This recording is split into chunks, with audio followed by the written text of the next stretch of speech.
You're too cryptic. Because the location is one that has been made too hot for the police to go into. Oh, so it's a no-go zone. That it's one a mess. block where 4 cops go down in 1 month. I'm Yeah. sorry, that's not. It's called stay out of here. That's definitely an inducement to not be there. We have friends. In fact, it's Deborah and Lou Tavares. Yes. And Deborah and Lou were builders in Los Angeles for a long time, and they own property down there, like condo, private communities and stuff like that. I don't know what the whole arrangement is, but they have 3 or 4 down in LA.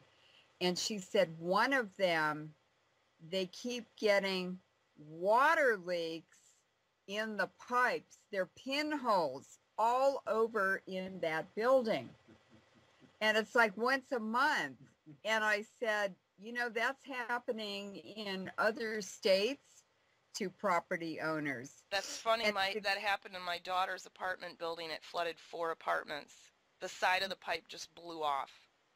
They've never seen anything like it. Right. I think it's HARP or EMF technologies they're using to steal people's property. What about tritium?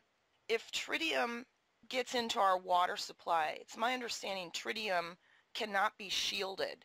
It goes through all metals. And if we have areas where there's a buildup of hydrogen in a lattice in metal, could that tritium also cause embrittlement? Oh, it does, for sure. I mean, it happens at nuke plants all the time, but I mean... It shouldn't be there. It shouldn't be there. That's why it causes embrittling. It messes up the integrity of the crystal matrix, the atomic matrix. Yeah, the interstices get misallocated. Yeah, and so it causes stress there, and that weakens the metal. It embrittles it.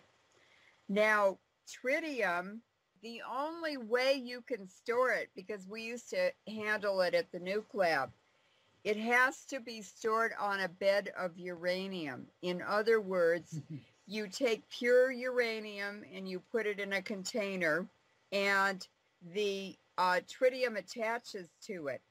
When you want to remove the tritium, you have to heat it up. I think that's how you drive it off of the uranium bed. You break the molecular bonds.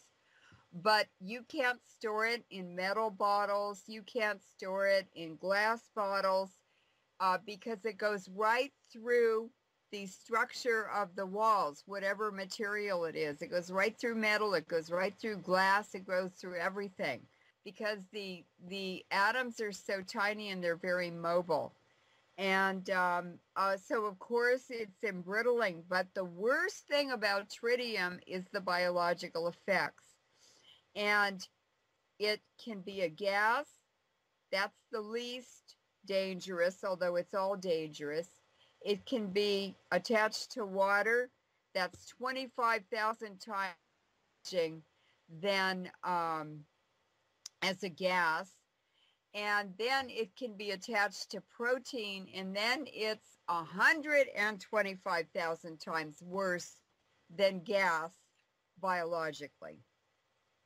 And the terrible thing is that it has a very long biological half-life, which is different from the physical half-life, and it can persist in everything like you wrote in your outline for much longer, and the worst thing is that it causes infertility.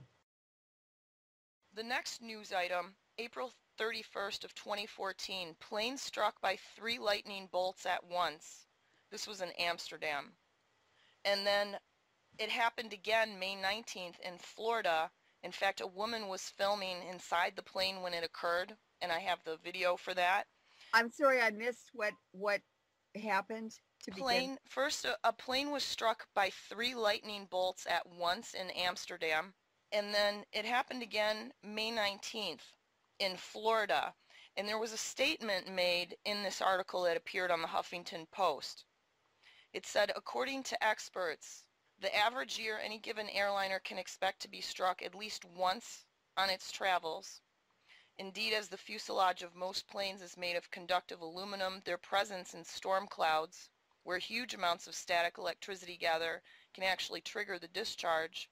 But due to strict regulations, all passenger planes must be built with electrical shielding, which protects the inside of the plane from the effects. Now, they had stated in this article, that that's pretty rare, once a year for each plane. But as I started searching through Google, I was seeing this happens a lot.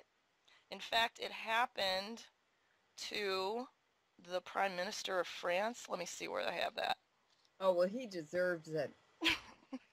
How long ago did it happen? In 2012. He was on his way to visit Angela Merkel, and in fact, it scorched the plane.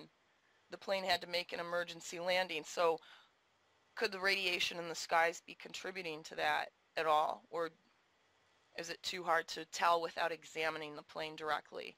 I would have to do more research on that. I don't even know if I've ever heard of lightning hitting a plane. I've been on a plane flying through a lot of lightning lots of times. Lightning hits them.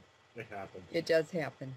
Other electrical problems or glitches. There was a huge construction electrocution accident that happened in Brazil to workers at the World Cup Stadium on May 8th of 2014. I read about that. And it had happened to a couple of workers over a number of weeks. And in 2012, a worker had died at the construction site as well in Brasilia.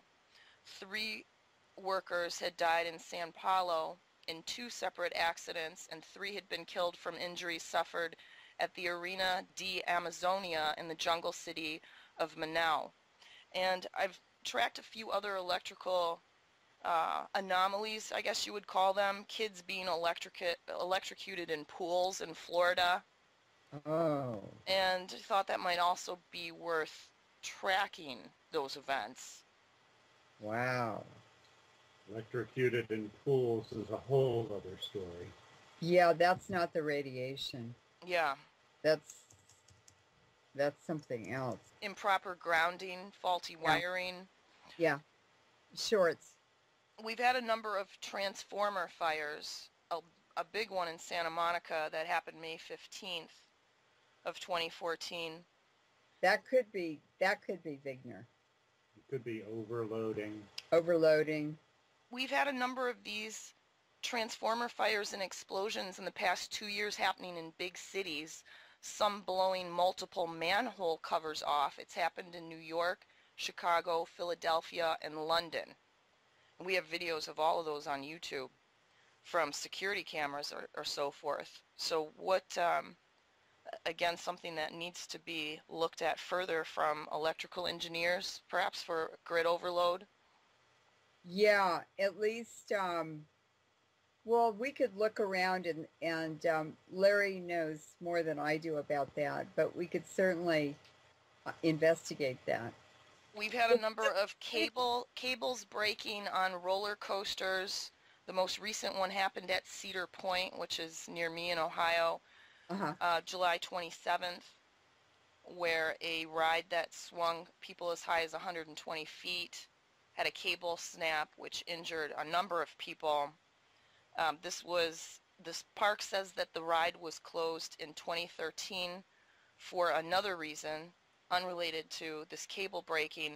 We've also had a few stuck roller coasters, a recent one at SeaWorld, and that was attributed to hydraulics. Could this be maintenance issues? Could this be... It sounds like, you know, the walkways that people walk through from the terminal onto the plane? Those have been collapsing. That's hydraulics. Yes, most recently that happened at SeaTac. Right. Jetway collapsed at SeaTac. Jetway, yeah. Jetway, and the incident, say a mechanical failure caused it to drop about 6 feet. Hydraulics. Mm-hmm. See what they're going to have to do, for instance, on planes where the rubber hoses are, which provide flexibility in the system. They're going to have to use solid metal pipes stainless steel or whatever.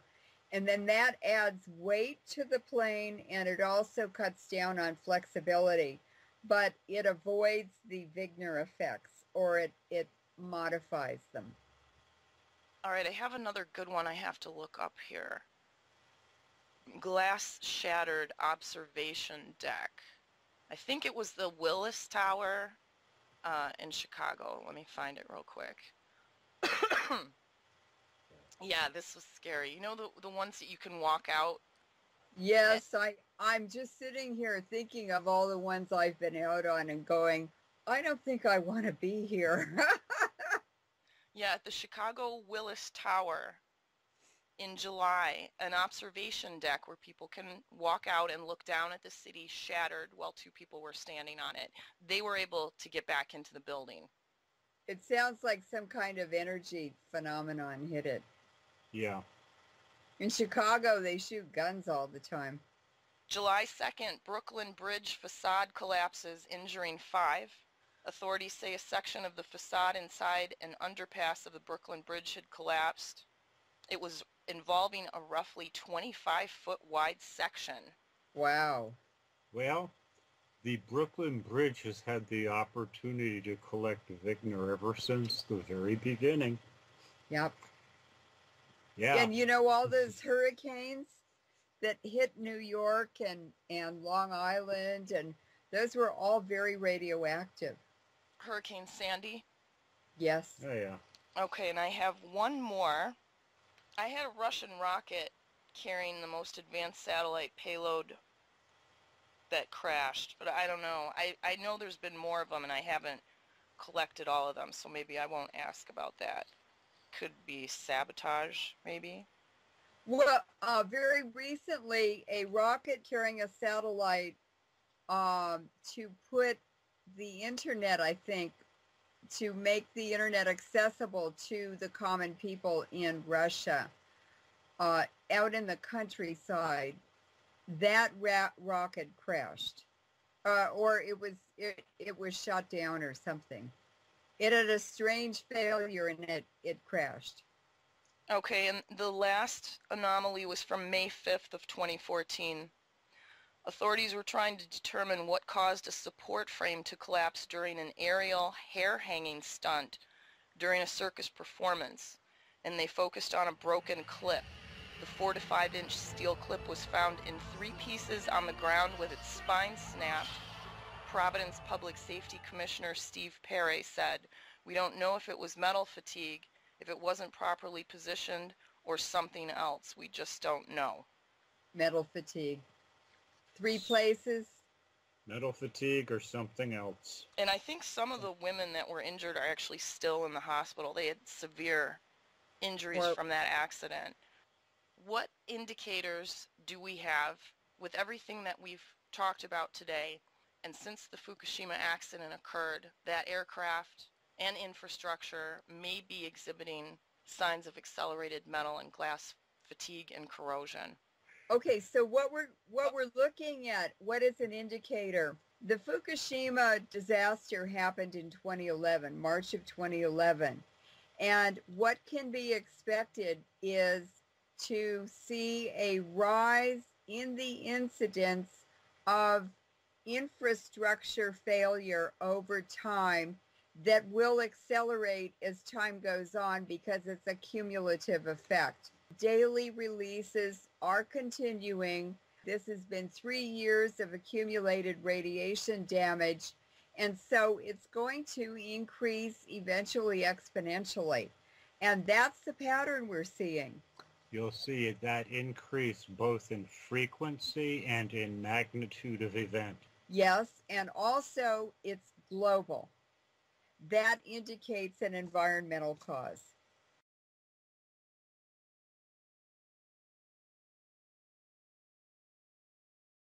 We just came down the stairs,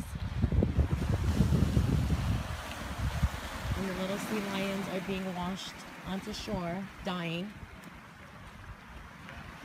There's one right here. There's one right here.